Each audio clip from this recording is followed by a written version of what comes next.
Good morning student, welcome to the new video. Full energy के साथ नए chapter, नए टॉपिक और नए वीडियो में आपका वेलकम है। तो चलिए बिना लेट किए हुए एनसीईआरटी के important chapter class 10 chapter the rise of nationalism in Europe, ये चैप्टर हम लोग स्टार्ट करते हैं।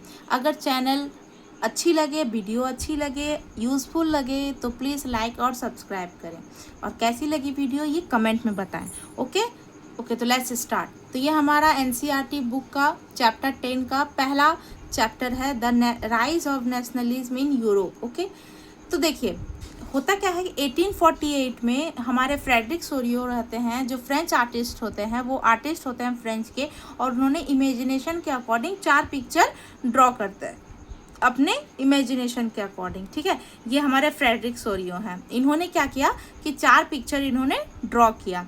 तो ये हमारे फ्रेडरिक सोरियो हैं, फ्रेंच आर्टिस्ट। इन्होंने ये जो पहला पिक्चर बनाया, देखिए ये पिक्चर आपके बुक के फ्रंट पेज में दिया हुआ है। ठीक है, ये पिक्चर का नाम है द पैक्ट बिटवीन नेशन। इस पिक्चर को देख के हमें बहुत चीज़ें सीखने को मिलती है और इसी से रिलेटेड हमारा पूरा चैप्टर है। ठीक है, तो क्या क्या हमें इस पिक्चर में देखने को मिलता है? तो सबसे पहला एक स्टैचू ऑफ लिबर्टी है, जिसके वन हैंड में क्या है, टॉर्च है। ठीक है, देखिए ये हमारी स्टैचू ऑफ लिबर्टी है ना, ये हमारी स्टैचू ऑफ लिबर्टी, और इसके एक हाथ में क्या है, टॉर्च है, और दूसरे के हाथ में इसका मैन चार्टर है। ओके, मैन चार्टर एक्ट है इसके दूसरे हाथ में। उसके बाद हमारा क्या है, ब्रोकन वेस्ट ऑफ मोनार्के। ठीक है, ब्रोकन वेक ऑफ मोनास्ट्री। देखिए यहाँ पे कुछ टुकड़े यहाँ पे गिरे हुए हैं। यहाँ अगर आप ध्यान से देखते हैं, यहाँ पे देखिए, अगर इस जगह पे टूटा हुआ कुछ अगर यहाँ पे देख रहे हैं, तो यहाँ पे आपको कुछ टूटा फूटा चीज दिख रहा है। ये क्या है, वेस्ट पार्ट है मोनार्के का। ठीक है, इसके बाद हम इसमें क्या देखने, उसके बाद है डिफरेंट कंट्री फ्लैग और गॉड ब्लेसिंग ऑन स्काई। ठीक है, और क्या देख पा रहे हैं हम लोग, तो इसमें देखिए डिफरेंट टाइप के फ्लैग है, 1 2 3 इस तरह डिफरेंट टाइप के फ्लैग हैं। क्या है, वो अलग अलग कंट्री के फ्लैग हैं जो लोगों के हाथ में आ रहे हैं लेके, और ऊपर से एक गॉड है जो प्रे कर रहे हैं, सबको ब्लेसिंग दे रहे हैं। तो ये पिक्चर से हमें क्या एक थॉट मिला, क्या एक थिंकिंग मिली कि ये पिक्चर है जिसमें डिफरेंट कंट्री के लोग आ रहे हैं और वे वेस्ट पार्ट ऑफ मोनार्के को फेंक रहे हैं। जैसे हमें कोई चीज़ पसंद नहीं होती तो हम उसे तोड़ देते हैं, फिर हमें नया चीज़ लेना होता है। तो वैसे ही इनको मोनार्के पसंद नहीं है, ये मोनार्के को तोड़ के यहाँ फेंकते जा रहे हैं, वेस्ट पार्ट को, और फिर यहाँ से मैन चार्टर एक्ट में देखते हुए कि इनको क्या चाहिए नियर डेमोक्रेसी के लिए, और ये देखते हुए आगे बढ़ रहे हैं, और इनके हाथ में अपने अपने कंट्री का फ्लैग है। और ऊपर से गॉड जो है, वो गॉड क्या कर रही है, वो गॉड ऊपर से ब्लेसिंग कर रही है कि आपके साथ हमें, हमारा आशीर्वाद है, आप आगे बढ़ो। और ये जो हमारी जो लेडी है, हमारी ये जो लेडी है, ठीक है, स्टैचू ऑफ लिबर्टी है, इसके एक हाथ में टॉर्च है और दूसरे हाथ में क्या है, तो एक मैन राइट का चार्टर एक्ट है। ठीक है, मानव अधिकार के नियम कानून। ओके, इतना समझने के बाद अब देखिए क्या इस चैप्टर में ऐसे थिंक हम लोग को मिल जाएगा। तो सबसे पहला है, how did nationalism rise in Europe, कैसे नेशनलिज्म राइज होता है हमारे यूरोप में। और दूसरा है क्या है कि कैसे ये चेंज होता है, राइज तो होता है, चेंज फिर कैसे होता है, नेशनलिज्म आता कैसे है और इसको लाना कैसे है। उसके बाद स्ट्रगल, उन्होंने क्या स्ट्रगल किया, यूरोप के लोगों ने क्या स्ट्रगल किया। उसके बाद उसका जो डेनेस्टी है वो उसका एंड हो जाता है यूरोप में। ठीक है, और नया एक एक्सटेंशन स्टेट, नया एक स्टेट कम आउट होता है। तो ये सारी चीज़ें, थिंग्स कैसे होती हैं, यही सब चीज़ के बारे में हमें इस चैप्टर में डिस्कस करना है। तो ओके, चलिए अब हम अपना चैप्टर को स्टार्ट करते हैं। तो सबसे पहले देखिए, चलिए तो हम अपना चैप्टर स्टार्ट करें। I think I confirm that कि आगे का सब थिंग आप लोगों को समझ में आ गया होगा। ओके, तो चलिए लेट्स स्टार्ट। देखिए क्या होता है, फर्स्ट पॉइंट जो हमारा है कि the French revolution and the idea of nation. हमारे घर के अगल बगल में कुछ होता है तो उससे देख के हमें कुछ आइडियाज़ आते हैं। तो उसी तरह ही क्या होता है, ठीक है, तो हमने क्या देखा कि हमारा जो फ्रेंच रिवॉल्यूशन होता है वहाँ से उनको आइडिया होता है। क्लास 9 में आपने पढ़ा होगा कि फ्रेंच रिवॉल्यूशन में क्या होता है, वहाँ के राजा जो होते हैं लुइस 16, उसको कैसे गिलोटिन पे काट के और वहाँ पे मोनार्के को एंड किया जाता है और डेमोक्रेसी वहाँ पे कम्स आउट होता है। तो ये चीज़ जो है, ये आइडिया उनको फ्रांस से मिलता है। ठीक है, तो फ्रांस से क्या होता है, बिफोर 1789, देखिए बिफोर 1789 वहाँ पे क्या था कि ऑल पावर किंग के हाथ में था, मतलब जितने भी पावर वहाँ पे थे वो राजा के हाथ में होते थे और राजा का बेटा ही राजा बनता था। लेकिन आफ्टर रिवॉल्यूशन वहाँ क्या देखने को मिलता है कि वहाँ पे 1789 के बाद चेंज हो जाता है, जो occurs during the French Revolution. ये एक फ्रेंच रिवॉल्यूशन होता है और वो फ्रेंच रिवॉल्यूशन में वहाँ पे सारी चीज़ें चेंज हो जाती हैं। ठीक है, तो वहाँ पे चेंजेस क्या क्या आते हैं, तो हमारा जो चेंजेस आता है, ठीक है, तो देखिए सबसे पहला चेंजेस क्या था वहाँ पे, तो देखिए क्या होता है कि वहाँ पे चेंजेस आते हैं। फ्रांस में क्या चेंजेस आते हैं, तो सबसे पहला हमारा जो चेंजेस आता है वो हमारा है power transfer come from monarchy to common citizen. Monarchy वहाँ पे खत्म हो जाता है और कॉमन सिटीजन के हाथ में सारे पावर आ जाते हैं। नेक्स्ट क्या होता है कि एक 3 कलर का फ्लैग होता है जो चूजन फ्रांस का नेशनल फ्लैग के लिए चुना जाता है। जैसे ये फ्लैग आप देख रहे हैं, ये फ्लैग जो होता है, ये फ्लैग को national as a national flag choose किया जाता है। उसके बाद वहाँ पे एक नेशनल लैंग्वेज चूज किया जाता है जो फ्रेंच लैंग्वेज होता है। एक डिक्लेयर किया जाता है कि फ्रेंच लैंग्वेज ही यहाँ पे अब नेशनल लैंग्वेज होंगे। उसके बाद नेशनल अंथम एक कंपोज किया जाता है और ओथ लिया जाता है। ओथ का मतलब तो आपको पता ही होगा, शपथ लेना, कि शपथ लिया जाता है कि अब जितनी भी एक नियम कानून हमने लागू किए हैं इसी के अकॉर्डिंग अब फ्रांस का रूल रेगुलेशन चलेगा। उसके बाद क्या होता है कि स्टेट जनरल जो होता है उसे इलेक्टेड करके उसका रीनेम्ड नया नाम दे दिया जाता है, उसे अब नेशनल असेंबली कहा जाता है। मतलब जो स्टेट जनरल था उसे अब नया नाम नेशनल असेंबली के नाम से बुलाया जाता है, ठीक है। उसके बाद देखिए, उसके बाद क्या होता है कि वहाँ पे एक इंटरनल कस्टम ड्यूटीज होते हैं, ठीक है। इंटरनल कस्टम ड्यूटीज मतलब आने जाने वाले लोगों का जो पहनावा, पोशाक, ये सब जो होता है, मतलब उन लोगों का त्यौहार, ठीक है। उसके साथ साथ ही वहाँ पे एक ऐसा सिस्टम था कि आने जाने वाले लोगों को बहुत ज़्यादा टैक्सेस पे करने होते थे, तो उसको अवॉइड किया जाता है, पूरी तरीके से हटा दिया जाता है। उसके बाद क्या होता है कि जब फ्रेंच आर्मीज होते हैं carry to idea the nationalism और यूरोप, ठीक है, मतलब जो वहाँ के आर्मीज होते हैं उनके मन में एक नेशनलिज्म अब्रोड करने का, मतलब राष्ट्रवाद को बढ़ावा देने का एक बहुत अच्छा आइडिया आता है और वो इसको ही फ्रेंच में लागू करते हैं, ठीक है। उसके बाद तो सब अच्छा अच्छा होता है, जितने भी पीपल्स वहाँ के होते हैं वो लाइफ हैप्पीली, बहुत हैप्पी अब लाइफ में रहने लगते हैं, ठीक है। 1799 इन द ईयर ऑफ 1799 एक एंट्री होता है, ठीक है, हीरो का एक एंट्री होता है और उस हीरो का नाम क्या है, नेपोलियन बोनापार्ट। देख सकते हैं आप, ये जो पिक्चर्स है ये पिक्चर नेपोलियन बोनापार्ट का है ना, हीरो जैसा लुक है इसका।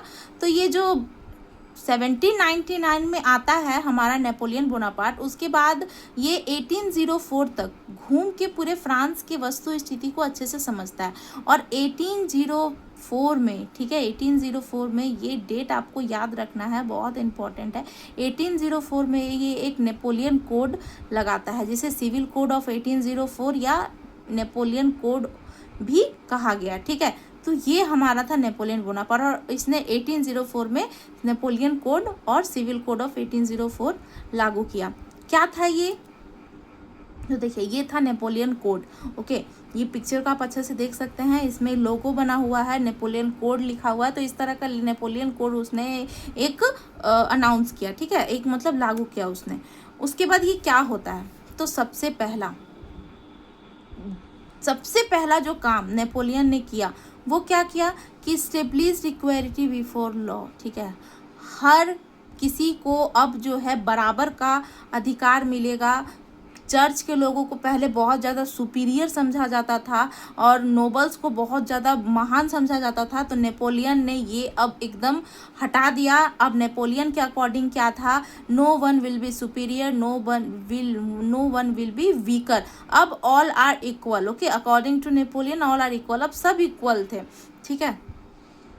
इसके बाद और क्या करते हैं नेपोलियन, तो वो क्या करते हैं कि राइट टू प्रॉपर्टी, अब सबके हाथ में, सबके पास अपना एक राइट हो गया था, अधिकार हो गया था कि वो अब आराम से चाहे तो किसी भी प्रकार का प्रॉपर्टी खरीद सकते हैं, घर खरीद सकते हैं, मकान खरीद सकते हैं, ज़मीन खरीद सकते हैं और बैंक में अपना पैसा भी जाके जमा कर सकते हैं। इससे पहले ये नहीं था। उसके बाद नेक्स्ट उसने क्या किया, फ्यूडल सिस्टम को अबॉलिश किया। फ्यूडल सिस्टम आपने तो पढ़ा ही होगा, सामंत व्यवस्था जिसे कहते हैं, जो जमींदारों के हाथ में ज़मीन होती थी और किसानों को बहुत ज़्यादा मेहनत मजदूरी करवाते थे, ठीक है। तो ये फ्यूडल सिस्टम को अबॉलिश किया। उसके बाद फिर अब जो हमारे लैंडलॉर्ड्स थे उसको देखिए, also called the peasant hard work, ये जो करवाते थे इसे ही फ्यूडल सिस्टम कहा जाता था, तो इसको उसने पूरी तरह से मिटा दिया, ओके। उसके बाद क्या किया, तो देखिए सबसे और बहुत सारे थे। सबसे पहले merchants artist were easily trade everywhere. अब मर्चेंट्स जो थे, जो घूमने आते थे बाहर से, आर्टिस्ट वगैरह थे, वो अब आराम से कहीं भी घूम सकते थे। Guild restriction were remove. जो गाइड होता था कि बीच बीच में रुक रुक के आपको टैक्सेस पे करने होते थे, तभी आप आगे बढ़ पाओगे, आगे घूम पाओगे, तो इस चीज़ को पूरी तरीके से हटा दिया गया। उसके बाद जो transport and communication system were improve, ठीक है, ट्रांसपोर्ट और कम्युनिकेशन का जो सिस्टम था, आने जाने की व्यवस्था, आने जाने से लोगों को व्यवस्था जब आने जाने में हो जाएगी तो लोग आपस में ज़्यादा कम्युनिकेट कर पाएंगे, ज़्यादा बातचीत कर पाएंगे, तो इस चीज़ को बढ़ावा दिया गया।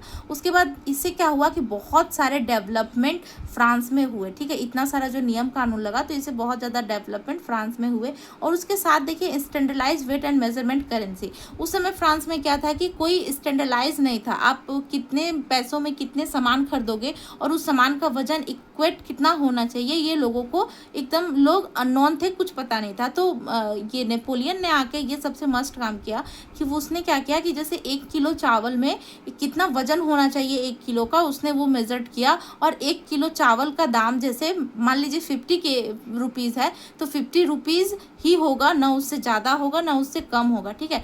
तो ये बहुत ज़रूरी था और ये मार्केट में ये बहुत इंपॉर्टेंट भी था। तो ये एक बहुत बड़ा काम नेपोलियन ने किया। तो standardize weight and measures, okay.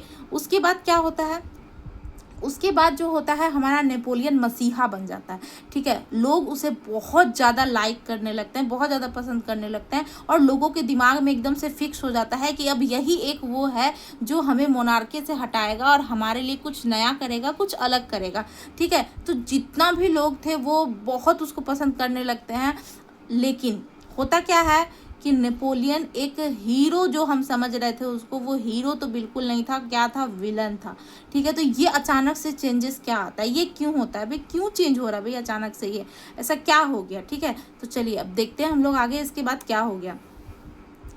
कुछ थे नेपोलियन की कमियां, वो नियम कानून तो अच्छे वाले उसने लगाए, उसके साथ जब लोगों में उसकी चाहत बढ़ने लगी तो उसने क्या किया, ऐसे ऐसे नियम कानून लगा दिए जो उसके कमियों के रूप में समाज में उभर के आया, ठीक है। तो इसे हम लोग ड्रॉबैक ऑफ नेपोलियन कोड कह सकते हैं।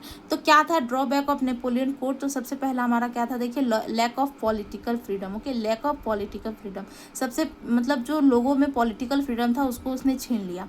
इंक्रीज टैक्सेस को बहुत ज़्यादा इंक्रीज कर दिया। सेंसरशिप को उसने बहुत ज़्यादा, सेंसरशिप मतलब आप लोग तो समझ ही रहे होंगे, मतलब जो भाषण देने की जो आज़ादी होती है, जो बोलने की आज़ादी होती है, किसी बात को अभिव्यक्त करने की आज़ादी होती है, उसको उसने छीन लिया। मतलब आपको वही काम करना है जो बोला जा रहा है नेपोलियन के द्वारा, दूसरा आप कुछ और करना सोच सकते हो ना कर सकते हो। तो ठीक है, सेंसरशिप को उसने फुल्ली एकदम ही किया। उसके बाद क्या किया, मेन इंपॉर्टेंट उसने क्या किया कि जो फ्रेंच आर्मी थे, ठीक है, ज़बरदस्ती फ्रेंच के लोगों को पकड़ पकड़ के आर्मी में वो भरते जा रहा था।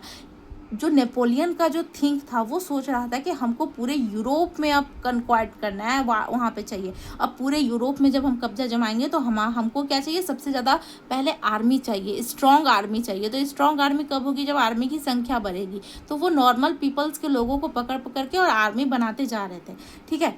अब क्या होता है, उसे तो आर्मी चाहिए था तो वो अपना आर्मी का उधर काम करने लगा। लेकिन क्या हो रहा है, इधर की जो अब जितने लोग थे वो सब क्या करने लगते हैं, हेट्स करने लगते हैं, नफरत करने लगते हैं, किससे, तो नेपोलियन से, ओके।